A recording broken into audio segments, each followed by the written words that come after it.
Well, the tussle between Arvind Kejriwal and Lieutenant Governor has taken a new twist, with a senior Delhi bureaucrat being locked out of his office today.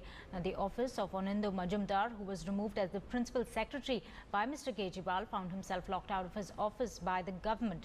Now, Majumdar faced the chief minister's anger after he confirmed the appointment of the IAS officer Shakuntala Gamblin as the acting chief secretary. Now, this morning he found his office locked, and the Delhi government and the Lieutenant Governor have been locked in a tussle over the appointment of the acting chief secretary, with Kejriwal now seeking a meeting with the president.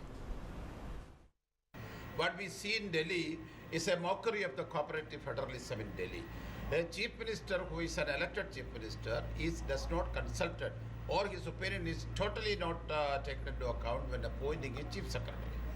They are now quoting constitutional provisions and this and that. It is common sense that an elected chief minister should be consulted for appointing a chief secretary.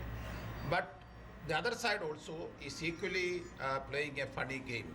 If there is any allegation against any secretary, any senior officer, the chief minister should have taken action or recommended action or said that earlier. But after this transfer happened, now they started raising allegations against officers also.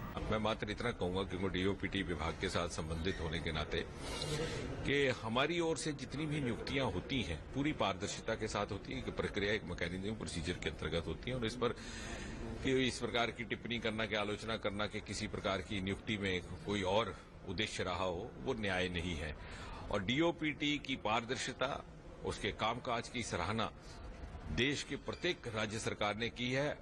Well, AAP ki jung clearly continues in the national capital, where there is the war between the CM and the LG seems to only be escalating, and the caught in between them are several bureaucrats.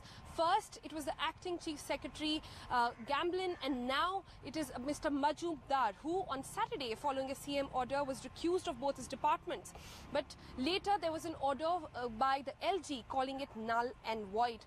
Following that order, when Mr. Majumdar returned to office today in the secretariat behind me, he found that his office on the 7th floor was locked. Well, this has gotten the chief minister back into controversy, also because he's a former bureaucrat himself, and several people here now raising the question, what exactly is happening? Is the war really escalating to the fact that bureaucrats have to face the brunt? And what about the people of Delhi, who clearly did not vote this government into power with massive majority, only to see constant infightings, be it in the party or in the government? Now, at this point, the Delhi government has come out with a clarification. Sources close to Delhi government saying it is not under the jurisdiction of the Lieutenant Governor to appoint or to have any say in the transfer postings. It is, according to them, the prerogative of the Delhi government to see where and whom they want to assign in their interdepartmental orders. So, according to them, Delhi government, the Lieutenant Governor has no say in this, but clearly Lieutenant Governor has given out a press release saying that the order has been null and void, and following that, Mr. Majumdar now is without any post inside the Delhi Secretariat. In New Delhi, Sonal Mehrotra, NDTV.